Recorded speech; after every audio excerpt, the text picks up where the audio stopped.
So what are we going to study in chapter 3 is we will be looking into what does it mean a process, because chapter 3 is all about process management. First of all, we need to know what does it mean a process and what are the operations on the process. And there are many processes in a computer system. So CPU executes those processes, is it? So if there are 10, 15 processes, how the CPU is going to execute them? Which order? Which one come first? Which one come next? So scheduling, how the process are scheduled. So those things I'm going to discuss in this chapter. So first of all, we will look into what does it mean a process. And then the second thing we will see scheduling, creating a process, terminating a process, and communication between the process. Okay, so these are the things we are going to discuss in this chapter. Uh, uh, Basically, operating system executes different programs. Okay, for example, it executes jobs, it executes the user programs or task.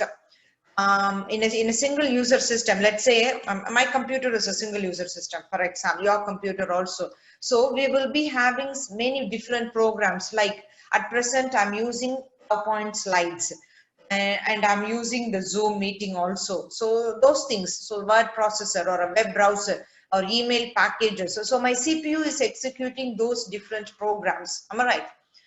So all these activities are similar. So we call all of them process. So these are the processes. Okay then.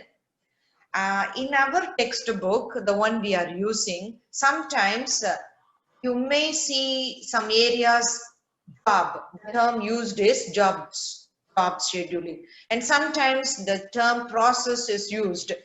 Don't get confused. These two terms are referring the same thing. Jobs, process, whatever. Okay. Sometimes it's called task, sometimes it's called programs, but there is a difference between program and the process. I'll come back to that later. Okay, if you see job, process, task, they're all same. Don't get confused. Okay, let's see process. So what's the definition of it? Actually, do we have anything? Okay, we can say this is a definition. Process means a program in execution. The program is in the run mode, in execution mode, then it's a process. Okay, process execution must progress in sequential fashion, maybe one after another, something like that. Okay, so what is a process? Process is a program in execution. That's the definition of a process. Okay, so I'll come back to the program because it's a program in execution. While program is not in execution, you can't say it is a process. Okay, that's the thing I'm coming here. Program is a passive entity. Passive means it's not active. It's not in execution. Okay. Okay. See the difference. Program is passive. Process is active. Can you see here? Let me underline it. See, program means it's a passive entity. Process is an active entity. Active means it's in execution. You get the idea? Okay then. Execution of a program started with a mouse click. Sometimes you click the program, click the icon 2 times, then it start to execute. Am I right? Or 1 time, something like that. So using the mouse clicks, it's got initiated, the execution is initiated. Or sometimes you have the command. You need to type a command, you enter the command, then it start executed. Something like that. Okay then.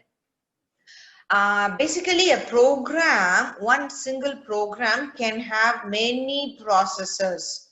Okay then, for example, if you have multiple users executing the same program, many users are are executing the same program. So there are several processors at the same time. You get the idea, at the same time. So remember those things, which is passive, which is active, and how do you initiate the execution, start the execution, something like that. Okay. Basically, when you see process, Process means it's a program in execution. So let's say a program is in execution. Basically, a process will have many parts, multiple parts. So what does it mean, multiple parts is? A process means what? A program in execution. Okay, so statements, it has some kind of some text to be executed. So program code, you get the idea? So the program code, it's also called text section. So a process has a text section. And then a program counter. You all know what is a program counter. You might have studied it in architecture. Program counter means it contains it's a register. PC, program counter means PC. It's a register. It contains the address of the instruction being executed. Okay. And there is a stack. Okay, the stack contains some temporary data. What type of temporary data? It contains the parameters. If you have any methods, functions, if there is a method, there should be a return address where to go back. After finishing the method execution, it has to go back to the caller. You get the idea. And do you have some local variables in the method? So those details, these are all temporary data. Okay, so those temporary data are in the stack, basically. And there is a data section. So this data section contains the global variables. Okay. And there is a heap. The heap contains the memory which is allotted during the runtime. So whichever memory is allotted to the process during the execution. So those details are kept for the process. So when a process is memory, it has many paths. It has some statements to be executed. That's called the text section. It has a program counter. It has a stack, contains some temporary data, and it has the heap, contains the memory blocks, whichever block are allotted. And then the data section contains the global variables. Okay, so this is about the process has multiple information. And this is more important thing, states of process. State means like which activity the process is currently doing. The state, current state. Okay, the process can be in execution. Sometimes the process will be waiting for some event to occur. Maybe the process is ready for execution. Maybe the process is terminated. Okay, so these are the states. Okay, let's see the different state. Basically, the process can't be in one state. It jumps from one state to another state. Okay, it can't be in one state forever. It's not possible. Okay, these are the states, 5 different states. One thing is new, running, waiting, ready, terminated. New means the process is just created. When a process is created, it's in a new state. When the process is given to the CPU, CPU executes the process. So the process is in running state. Sometimes the process may wait for IO, input data, or the process is printing some data, output. Okay then. So sometimes the process is waiting for input or processing waiting for output. So that is process is in waiting state. And the next state is ready. Ready means what? The process is now waiting for the CPU. So because the CPU is busy, so it's still waiting and waiting and waiting. If the CPU is free, it takes the process. Whichever is ready, it takes the ready process. And the last state is terminated. What does it mean? The process finished execution. That's the meaning of terminated. When a process is created, it's in the new state, and when it moves to the when it is ready for execution, it moves to the ready state. And when the processor is ready and it picks the ready process, when a CPU processor is ready, it picks the one in ready and it started execution. So the process now jumps to the running state. There are 2 things will happen during the running state. Okay, either the process, 3 things, for example. Sometimes the process finish execution, so it exits, so it's terminated, mean to say the process finished execution. Sometimes the CPU, while executing the process, the CPU will be interrupted. When it is interrupted, it will start to execute the interrupt service routine. So the process which is running, it's moved to the ready state because processor is now interrupted. It's now executing some other process, not this one. So this one moves to the ready state. After the CPU is free and the ready process will be assigned to the CPU and it will be in the running state. So that's one thing. Sometimes the other thing is when the processor executes the process, CPU executes the process, sometimes the process may need to read input or write data. So mean to say input and output. So it is with the input and output devices. Remember, input and output devices are always slower than the processor. Okay, so while reading data or while printing some data to the output device, so during that event, processor will move to the waiting state, the process, because CPU cannot wait for the input device, for the output device to finish the task. Who knows, maybe the input and output devices are already occupied or already busy with some other task. So this process will go in the queue. CPU cannot simply sit idle. So that is the thing. Moreover, the input and output devices are slower than the CPU. So that is the thing.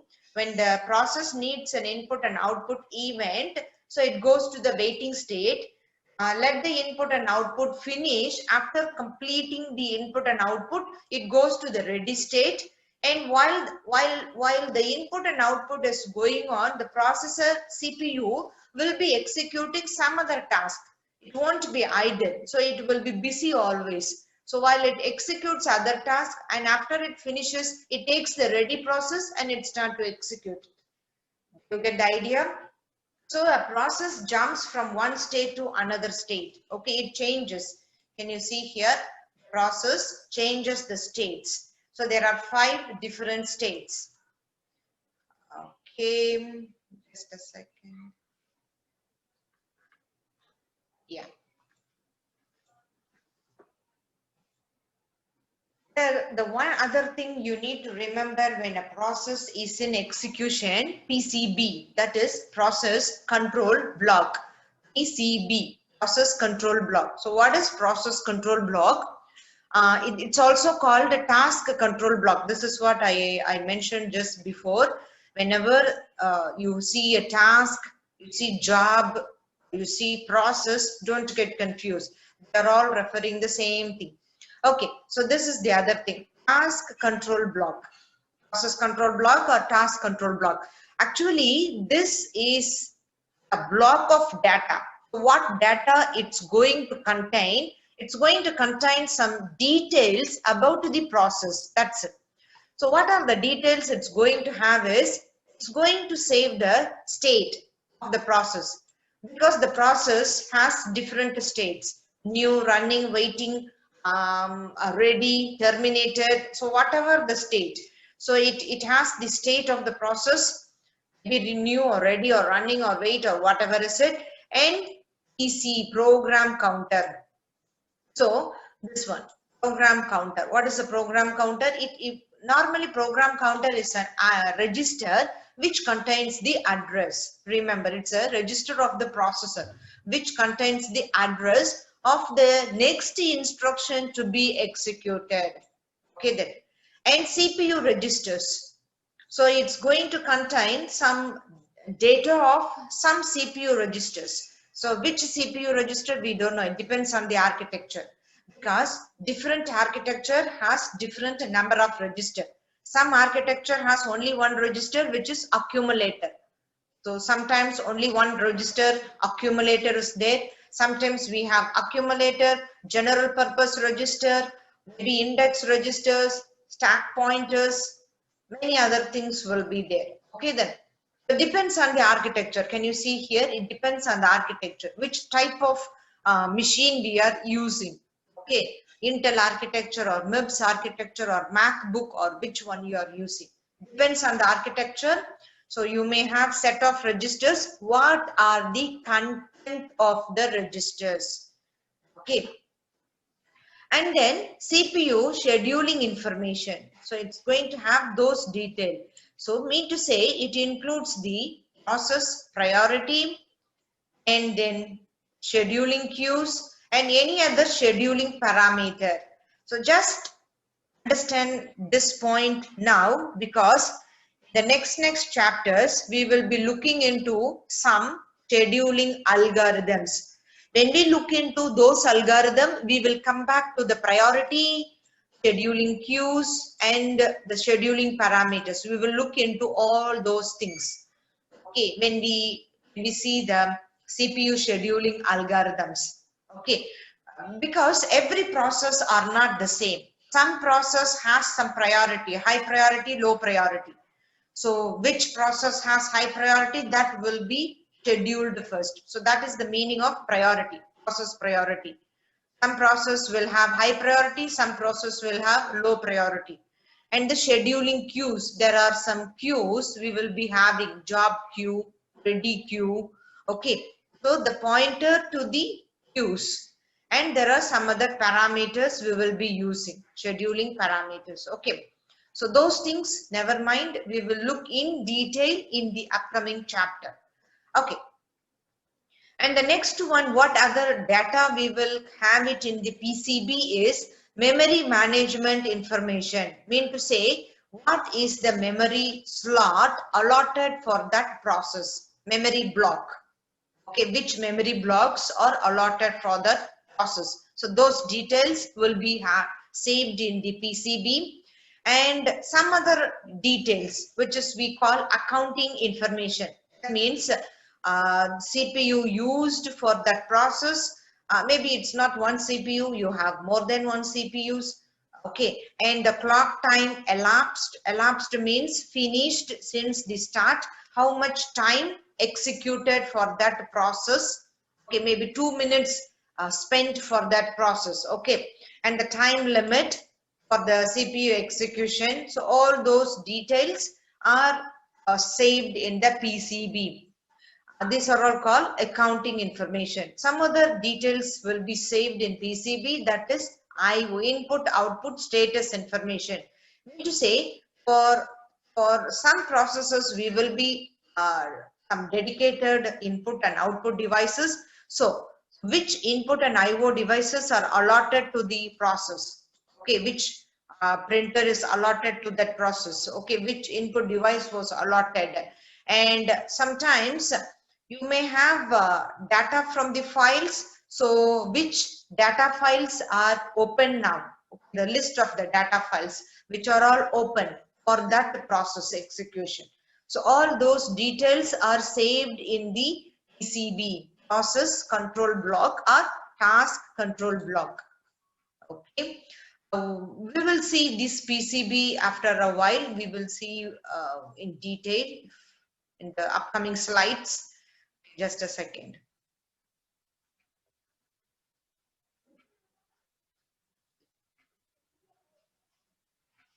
Okay.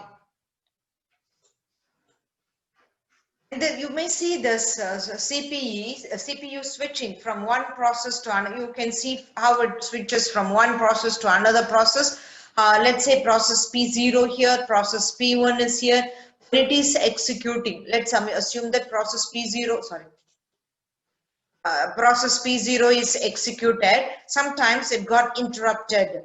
When there is an interruption, so what you need to do, P0 will not be executed because interrupted service routine will be executed. So you need to save the process control block of this process. Okay, save the state in process control block. Do you get the idea? And for example, CPU is start to execute P1. So at this time, just a second, I'll erase those things. Okay. So let's see. At this time, particular time, process P1 starts executed. So when this time P1 is executed, you need to reload the process control block of P1. Okay, and sometimes after execution, if you still have some interruption, so in this point, you have an interruption or you have a system call. So the execution of P1 is interrupted. CPU is going to execute some other process. So at this point, you save the state of this P1 process in process control block 1. Okay, there are many process control blocks, each one for each process. So you save the state of the process of the P1 process in PCB1. Okay, and in this point, process P0 starts executed. So you need to reload that process control block. You get the idea? So you need when the process execution is interrupted, you have to save the state of that in process in PCB. You want to, when the CPU starts execution of a process, reload the PCB. You get the idea? So you need to save it or reload it, depends. So that's the idea here. Okay, just a second. Okay, then, so now let's move on to the threads. If you have studied object-oriented programming, you might have studied threads. Thread means it's a single execution, single point of execution. That's the idea of thread. Okay, a process model discussed so far is implied that the process is a program and that performs a single thread of execution. So single thread means single process running at the time. Okay, so means it's here. When a process is running, a word processor program, or for example, a slide, PowerPoint slide, or some other thing, okay, web browser, for example, a single thread of instructions is being executed. Mean to say only one task at a time. That's the meaning of single thread. So in single thread of control allows process to perform only one task. Second, only one task at a time. So you can't do multiple tasks at the same time. In single thread, single task at a time. Okay, when you have multiple thread, multi-threading, multi means more than one. So in that time, you can have more processes executed at the same time. Okay, here it is, multiple thread. Okay, let's come back from here. So when you have single thread user, okay, just a second. The user cannot simultaneously do two things at the same time. What does it mean? Two things in word processing, for example, you're typing something and you want to do spell checking. You type at the same time, you want the word processor to check the spelling. The two things can't be done at the same time in single threading. Okay. Actually, modern operating system, it extends the capability. It allows for multi-threading, multi-thread of execution. So you can do more tasks at the same time, more than one task at a time. Okay, so the feature is beneficial on multi-core system. I want to explain multi-core. I explained it in the chapter 1. If you don't remember, I'm explaining. Multi-core system means in a computer system, you have one processor chip. Okay, but inside one chip, you have many core. Core means a processor itself. By the way, only one processor chip, you will see it in your computer system. When you open the case, you look into your motherboard, you will see only one chip. But inside the chip, you will have many cores. By the way, a core is a processor. You get the idea? So in one chip, you have many processor. So that processor is called core. That's called multi-core system. Okay, so in multi-core system, multiple threads can run in parallel because you have many cores. Each core can execute one task. So many tasks can be executed by the many cores, multiple cores. Okay, then that's the idea. So on a system that supports the threads, the process control block is expanded to include some more details. Okay, so you need to have some more details in the PCB, process control block. What does it mean? What does it other information? You need to have multiple program counter. It's not only one program counter for one processor. So now you have multiple core, multiple program counter. Okay. And another thing is must have storage for threads detailed. So many programs are there, many processes. So many threads are there. So those details of the threads has to be saved in the PCB. Okay. So that is some more details are to be loaded onto the PCB if your computer system supports multi-core, multi-threading, supports multi-threading. Okay. Okay then. So now let's move on to the process scheduling. We'll go in depth. What is process scheduling? In case of multi-programming, you have process, some process will be running all the time. Why all the time? In order to maximize the CPU initial utilization. You are not letting the CPU idle for some time. Make use of the CPU. Make the CPU busy all the time. That's the idea of multi-programming. So in multi-programming, let's say 2-3 programs are running. If one program is running and it is waiting for the IO, you put it onto the waiting state, load another program to the CPU. So let the CPU busy with the second program. Do you get the idea? So you make the CPU busy all the time. So it's here. The objective of time sharing is to switch the CPU among the process so frequently. So it's like very frequently, so that the user can interact with each program while it is running. So you are making use of the CPU.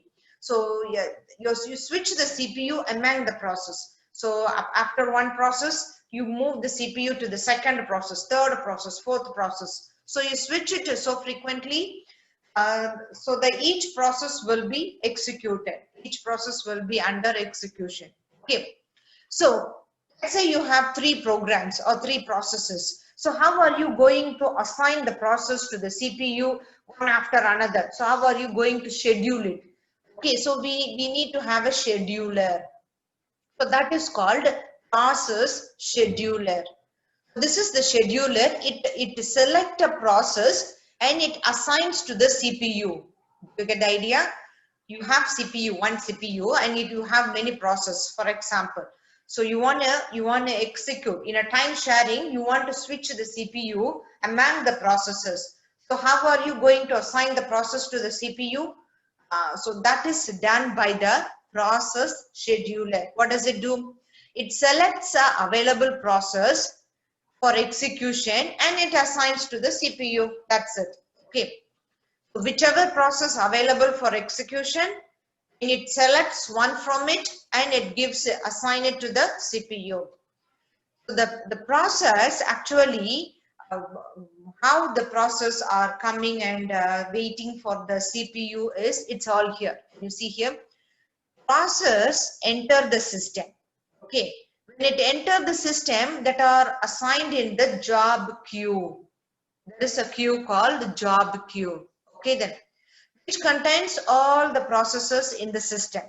Okay, remember you have a queue called job queue which contains all the processes in the system.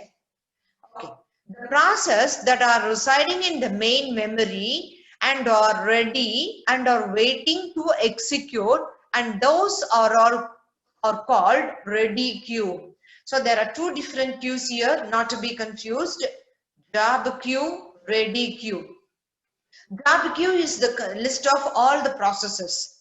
So what is a ready queue? Ready queue is the list of process in the memory, which are all already in the memory. So that means the job queue is not the process in the memory. Remember, maybe the process are in the hard disk or external devices, storage devices, whatever is it. The ready queue is the one contains all the process which are all already loaded onto the main memory. Okay, the process that are all residing in the main memory, and remember, whenever they process in the memory and they are ready, mean to say they are all in the ready queue. Okay, So mean to say they are waiting to execute, waiting for the CPU. That is the meaning, waiting to execute. So this queue, this ready queue is like a linked list. You already studied a linked list and data structure. It looks like a linked list. It means it has a nodes and nodes and nodes, head and tail. Okay. So it has a header. That header contains a pointer. So that pointer points the first queue in the linked list, sorry, the first process in the linked list and the last process. First and the last. I can't say process, the PCB, process control block. Okay. The header points the first PCB and also the last PCB. Actually, each PCB include a pointer to the next one. Okay, I'll see one example of the linked list. You will see a difference. I mean, you will understand more. The header, here it is the header. The header points to the first PCB, also to the last PCB. Do you get the idea? And each PCB in the linked list points to the next one. So this one points to the next one, and that one points to the next PCB. So something like that. Okay. So remember this point, your process scheduling. There is a scheduler called process scheduler. What is the job of the process scheduler? The process scheduler selects an available process for execution and assign it to the CPU. So that's the idea. Okay. Now let's move on to the process scheduling, continue to that scheduling. Okay, we already saw two queues, job queue and ready queue. Job queue is the list of all the process and ready queue is the process that are ready in memory and waiting for execution. Okay, we still have some more queues. Okay, what are these some more queues? Okay, device queue. We have one other called device queue. Here it is. What does it mean? Device queue is, wait a minute. Here it is. We will come back from here. When a process is allotted to the CPU, it is assigned to CPU means it starts its execution. Mean to say it is executed. Sometimes it quits. It means it finished execution. Okay. Or sometimes it's been interrupted. These are all the thing I explained it in the diagram. You know, when I explained the state of the diagram, I explained these three things. The process is being executed. There are three possible things can happen. It finished the execution means quits, terminates, process terminates. What does it mean? Finish the execution. Sometimes the CPU is interrupted. So it will jump to the interrupt service routine. Okay, or sometimes the process will wait for an event. Does it mean an event? Maybe an IO request. It wants to read some data from the input device, write a data to the output device. Something like an IO request. Okay. So either of the three things will happen. When a process is in execution, either of these three things will happen. It will terminate because the process finished execution, or the CPU will be interrupted, or the process will wait for an IO. Okay, completion of the IO request. Okay then. So in case of IO request, let's move on to the IO request. So what will happen? The process has to wait for the completion of the IO, wait for the disk. Maybe to read, to write, to do whatever is it, whatever. Okay. So it's now in waiting. Waiting means it's waiting for the IO to finish the job. So the list of process waiting for the particular IO device enter the device queue. So this is another type of queue. Okay. So it can be a waiting queue. It can be a job queue, it can be a ready queue. So this waiting queue, you call it as a device queue. Okay, so these are the different queues we have. Okay, then so let's review or go through one more time in a detailed way. A new process is put into the ready queue, and in the ready queue it waits and waits and waits until it's selected for execution. It's here. The new process is moved to the ready queue. There it waits and waits until it's selected for execution. It is selected, it's dispatched. It's removed from the waiting queue. It's removed, dispatched, okay. And it's moved to the CPU. Once the process is allotted to the CPU, it's executed. While it is executing, there are some other events can happen. What is the events? It may issue an IO request. So it will be, when there is an IO request, it will be moved to the IO queue. Okay, it's a device queue. IO queue means you can say it a device queue. Sometimes the process will create a new child. A process can create another process. That is called child process. When there is a child process, parent has to wait for the child process to finish execution. It has to wait for the child to finish. Okay, so this is one thing, waiting. Okay, then. And another thing is, sometimes the process is removed forcefully by the CPU. Why? Because there is an interrupt. When there is an interrupt, the CPU jump to the interrupt service routine. So the process is moved to the ready queue again. Ready queue means it's ready and waiting for the CPU. That is the meaning of ready queue. Okay then. So the first two cases, this one, IO request or the process creates a new process. It is in the waiting state. Okay, to the ready state, and then put back to the ready state. It is moved to the waiting state. Okay.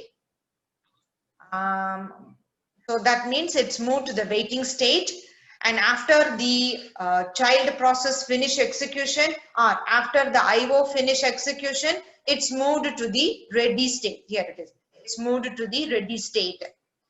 Okay. So this is the idea for the first two cases. I'm talking about the first two cases. The third case, it's different. It's moved already to the ready state. The CPU is free.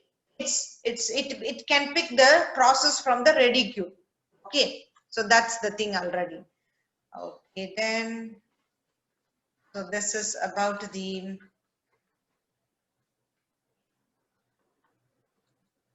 process scheduling.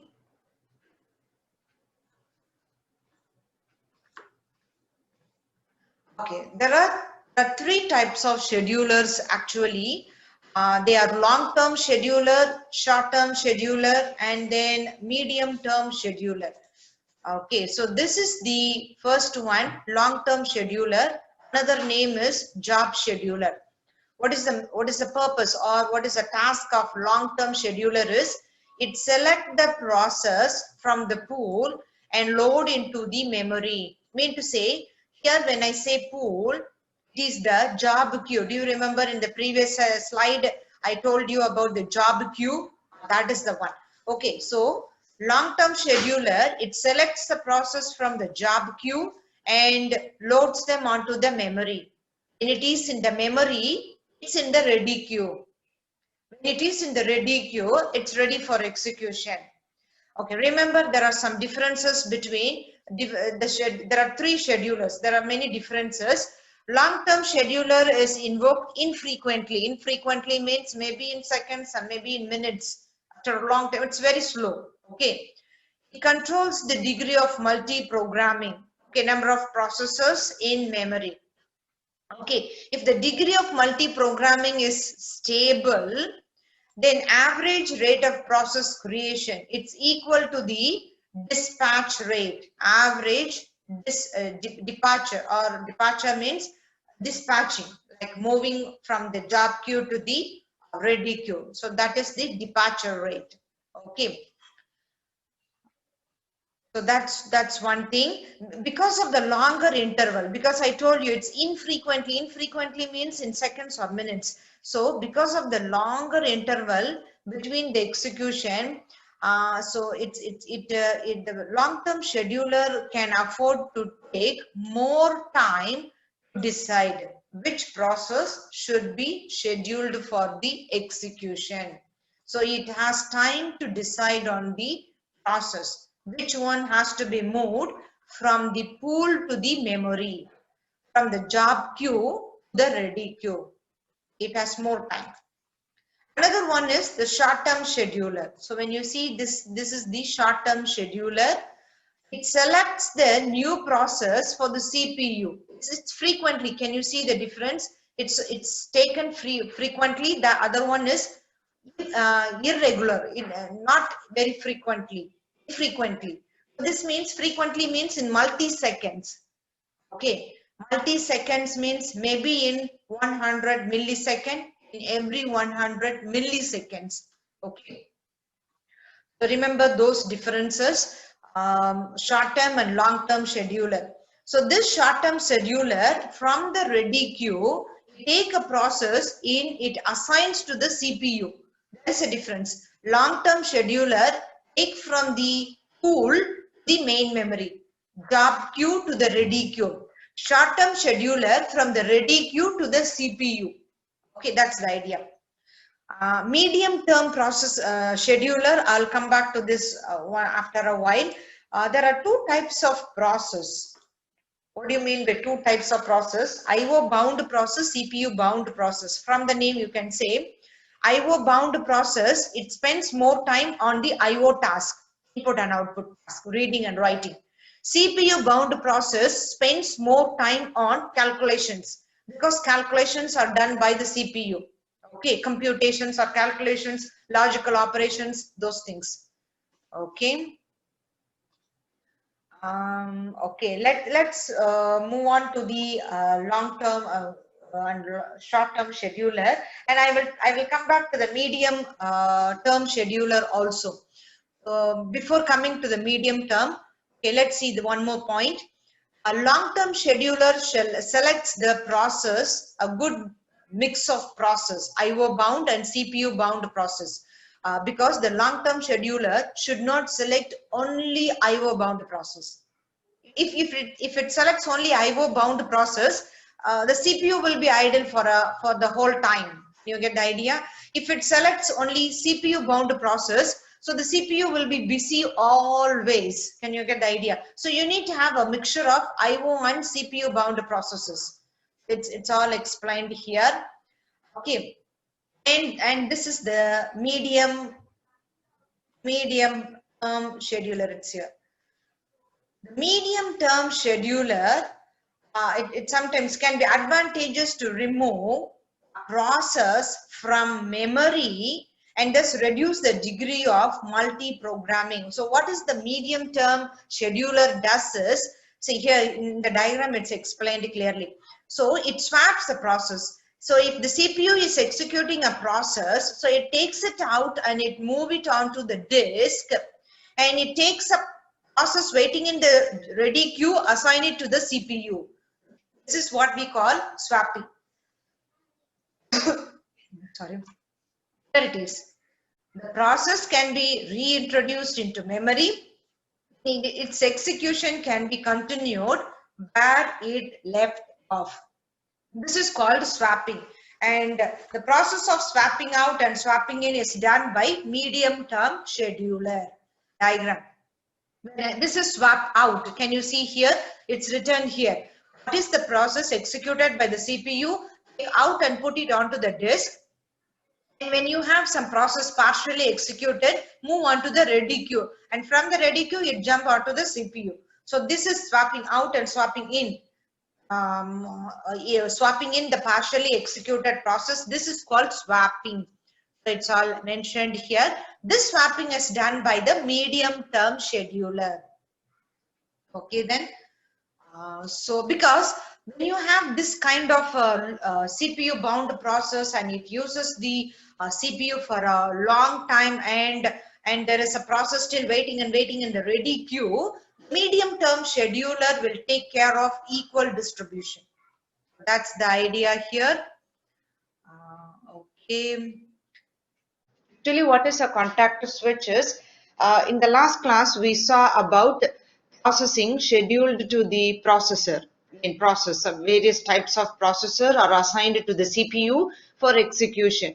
Sometimes there is an interrupt, so the current process is moved to the ready queue and another process is jumped to the CPU, and after the CPU finish execution, another ready process is scheduled to the CPU, something like that.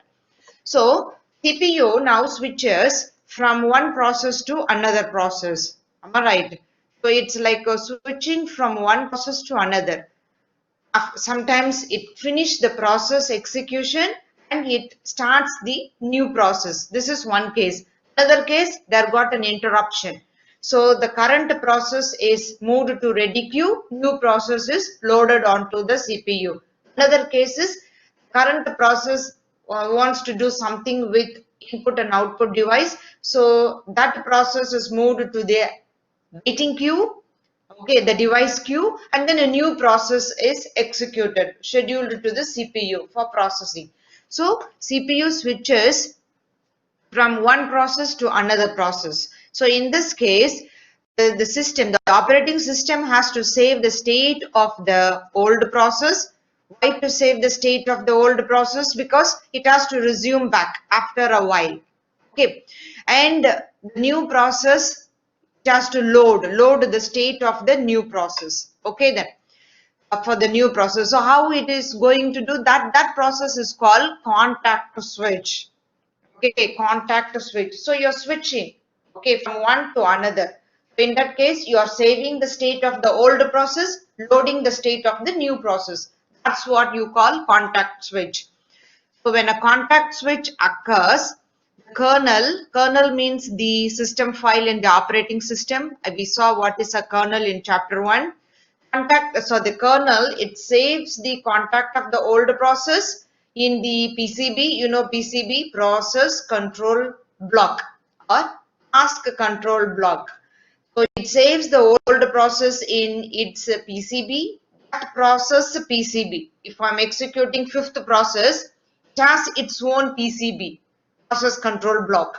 So save it in its process control block and loads the context of the new process. Okay, load the saved context. You already have the context of the new process, so load it, that one. Okay, the contact switch time is overhead. Overhead means sometimes it may be take long. Okay, system does no useful work while doing the switching. So while doing the contact switch, no other task is done. Okay, then more complex the OS, okay, sorry, the more complex the OS, the PCB, the longer the context of the PCB. Okay, if the operating system is complex, then PCB will take more and more and more time for the contact switch. Okay, something like that. Switching speed varies from machine to machine. It's not same for all the type of computers. Maybe MacBook take less time or the Intel base takes some different time.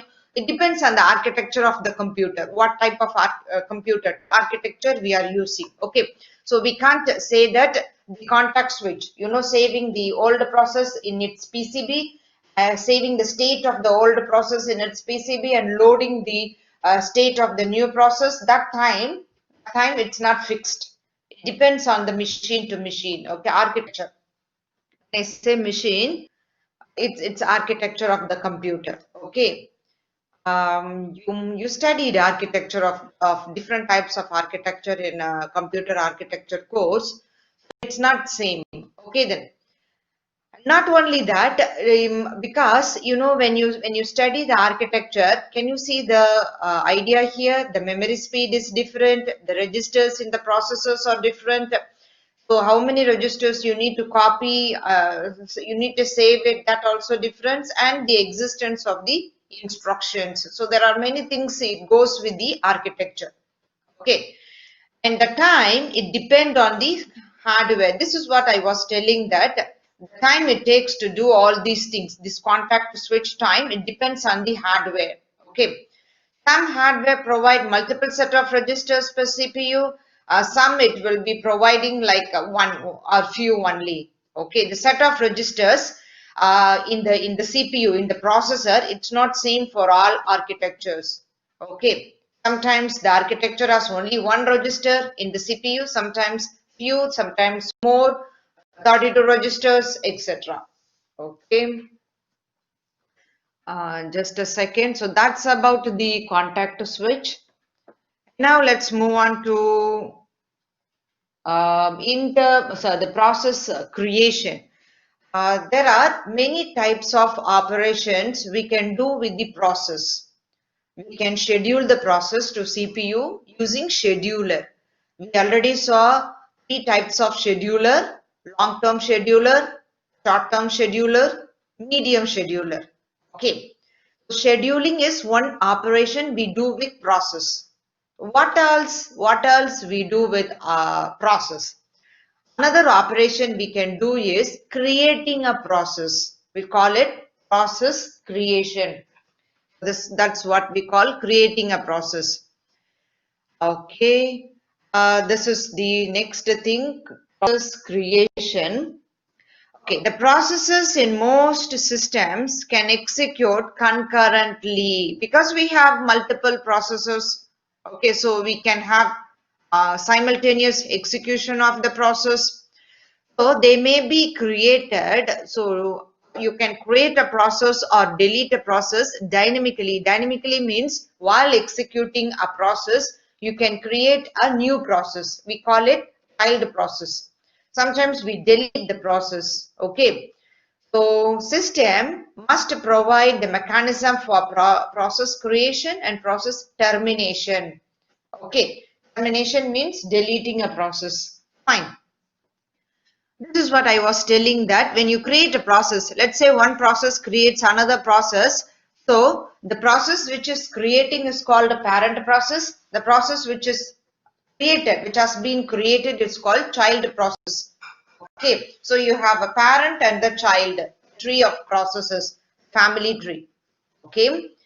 Actually, every process, because we have multiple process running in the CPU, so every process has an ID, which is called as PID, process identifier. Based on the PID, we can able to track which is in current execution, which has finished execution, which is waiting, etc., etc. Okay, so every process is identified by the unique PID, process identifier. Okay. Let's come to the resources, because if you have a parent process, it creates a child process. So now we need to talk about the resources. Let's say the parent process has certain resources. It has its resources. Okay. Now we need to know how these resources are shared. Okay. What does it mean sharing? Like parent process has some resources and how these resources are shared. Okay, for example, let's see what is resources is. It can be a memory location assigned to the parent process, or it can be any devices, input output devices, or it can be a disk storage area. Okay, the storage means I'm talking about the permanent storage like hard disk or any other disk. Okay, memory is different, storage is different. Okay, so it can be anything. It can be a memory location or a storage disk or a device or whatever is it. Okay, so let's see the resource allocation, the resource sharing. For example, let's assume that a parent process creates a child process. So the child process will need certain resources. What type of resources it may need? It may need a CPU time, it may need a memory or a file or IO devices. So these are the resources. Just now I was telling. Okay, it can be a devices or it can be a memory, it can be some files from the disk storage. And this is the one I was telling, the storage. Or maybe the CPU, they may need a CPU, need the CPU for execution, okay, to accomplish the task. The child process need all these or any of these resources. Okay, So how do they get these resources? So child process, it can able to obtain the resources from the operating system, or it can obtain it from the subset of the resources of the parent process. Okay then. So in that case, let's see, just a second.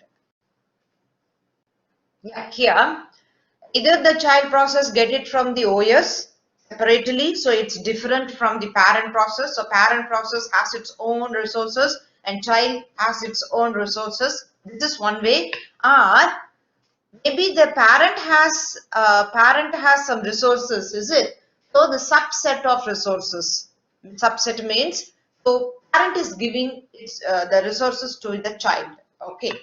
So this is the idea. So that's about the process creation. Okay. So here that we still continue with the resource allocation. Okay, here it is. Because I told you it can get it from the OS, or it can get it from the parent. Okay. The parent may have to partition its resources, like it has to share its resources with the child. Remember, a process may create one child or more children. Okay, so it needs to divide in a way that everyone gets resources for execution, or it may able to share some resources among the several of its children. Either it partition it. Um, Partition means it divides it, like this resource goes to this child, something like that. Or sharing. Sharing means like kind of common sharing, like this is divided to all. This is usable to all, kind of sharing. Okay then. So memory files can be shared, so everyone can access it. That's the meaning of sharing here. Okay. Partition means divide, like this goes to this child, this resource goes to this child. That is some partition. Sharing means everyone shares resources, same resources, something like that. Okay. Okay, so in case if a parent is restricting the child process for a subset of resources, that case, this type of allocation prevents any process from overloading the system by creating too many child process. Okay, so this is better. If you restrict the child process with certain parents' resources, in this case, the parent process can't able to create too many child processes. Okay, so in this case, you are not overloading the system with many child processes. So that's better option. Okay. And okay, this is about allocating a resource to the child process. How about execution? When a process create a new process, let's say a parent process creates a child process, there are two possibilities of execution. So what are the two possibilities? The parent continues to execute concurrently with the children. So the children process also executes, and the same time parent process is also executing. So concurrently both are in execution. Another case is parent wait for maybe some of its children or all of its children be terminated. So parent, it's in the waiting state. It waits for the child to finish its execution. You get the idea? Either both executes at the same time. Another situation or another type of execution is parent wait and let the child to finish. Finish means terminate. Okay, so that's the point about the execution. Options, two options about execution. Let's move on to the termination. This is another type of operation that we can do it with the process. Scheduling a process, creating a process, now terminating a process. Okay. So in case of terminating the process, mean to say the process finish execution. That means the process is terminated, quit. Okay, that's the idea of termination. The process execute the last statement and then it asks the operating system to delete it. How it asks the operating system to delete it? You know the system call exit. So when it issues the system call exit, the OS terminate that process. So the process has to issue that call. When it issues the call, operating system executes the call, exit call, and then that's it. The process is terminated already. Okay. So when the process executes, I mean when the process issues the system call, like exit of system call, like it returns the status data from child to the parent, how it returns using the wait state, and the resources allocated to the process, it's all deallocated. Okay, so first of all, when the process executes, sorry, when the process issues the exit system call, the OS executes that system call, exit system call, to delete the process. Okay, so in case of the process termination, what are the resources allocated to the process? They are all deallocated by the OS, and the return, it returns the status data of the child. What is the status of the child process? Maybe the status is terminated or waiting, or maybe ready. There are many status. You know the states of a process we saw in the last class: new, running, waiting, ready. Those are the states or status. So that data is returned to the parent. Okay, the parent gets that data, status data of its children. Okay then. So in that case, the parent may terminate the execution of the child process using abort. Sometimes, remember, when the parent has a child and it's still executing, the parent can't um, terminate, okay, because the child is in execution. So if the parent wants to terminate the child, it issues the call called abort. It means quit the execution of the child process. That is the meaning. Okay. What are the reasons there to issue this system call, when the parent issues this abort system call? There are three cases or three reasons. So during these reasons, cases or situations, the parent issues the system call. So what are the situations? This is what I told you a few minutes ago. The parent is going to exit. The parent is going to terminate. So in case a child is still in execution, parent can't exit. You get the idea? See, parent is exiting. Operating system doesn't allow a child to continue. The parent terminates. OS can't let the parent to terminate, but the child is still under execution and still not finished execution. Can you get the idea? So in that case, child will be hanging alone. Parent is gone already. So this is not possible. Operating system won't allow parent to leave and child is still under execution. No, this is not possible. So in that case, you have to finish the child process. Then only parent can exit. Okay then. So in this case, what do you do? The parent process issues the abort system call, finish the child, to finish the execution of the child, and then the parent process exit. Okay then. Next thing, the task assigned to the child, it's no longer required. For example, the child process, it's not necessary to be executed. I don't want the task to be executed. So in that case, you can issue the parent process can issue the abort system call to terminate the child process. Another situation is the child has exceeded the allotted resources. Okay, it's like going beyond the allotted resources. The CPU time, for example, 2 minutes, it's going beyond the 2 minutes, for example. And the memory allocation is given a block, but it's going beyond the allocation. So in that case, the parent process can issue the abort system call to finish the child process execution, and then it can quit, for example.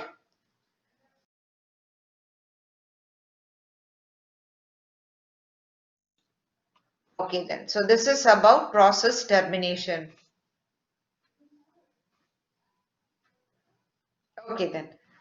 So we need to know something in parent and child processes, and parent process is terminating. So we need to know some other things. What are the things is this was the one I mentioned a few minutes ago. Operating system doesn't allow the child to exist means it will not allow the child to remain in the execution or in the ready queue or wherever if the parent has terminated. Okay, majority of the operating system, okay, it's not possible, it's not allowed. If a process terminates, then all the children has to be terminated, remember. Here, cascading terminations. So all the children, grandchildren and grand-grandchildren, they are all terminated. Okay, that's what we call cascading termination. Termination is initiated by the operating system. Okay, so it operating system, it terminates the processes. Okay, then in case if the child process is still in execution. So here, the parent process may wait. Yeah, here is the one. If the parent process wants to terminate and the child process it's still in execution, so in that case, okay, no problem. Parent process, it can wait for the termination of the child process using the system called wait. It issues the system called wait. So OS will make the parent process in the waiting queue. It wait and wait and wait. The call returns the status information and the PID of the terminated process. So in case the child process terminates, so the status and the PID of that child process is returned to the parent. So now the parent will know which child finished execution. So it can still wait and wait. Can you see here? So this is the call, but not necessary to remember this. Just the matter is important, how it works. Okay. If no parent is waiting, remember this thing. If no parent waiting for a particular process, then that child process is called a zombie process. Zombie. Zombie is a kind of a process where no parent, nobody is waiting for it. Okay, no other process is waiting. Let's assume that process 1 is execution and process 0 is waiting for P1, process 1. Then process 1 is called the child process. The waiting process is the parent process. Still, the parent is waiting for the execution of the child. Who is waiting? Parent process is waiting. Okay. Who is in execution? Child is in execution. So who is waiting is called parent process. If no parent is waiting, that process is called the zombie process. Okay. And another thing is the parent terminates. It is not waiting. It terminates without a wait. Without it invokes a wait. Then that process is called orphan process. Okay. Without issuing the wait, the parent process finishes its execution, terminates its execution. Then that process is called orphan. Okay then, so this is about the some other terminology, a process termination. Remember the point. The point is some operating system. This one. It is so operating system doesn't allow the child to exist if the parent has terminated. That's the thing you need to remember it. Okay, so either the parent wait for the process or it can issue the abort system call to finish the execution of the child. There are two things you can do it.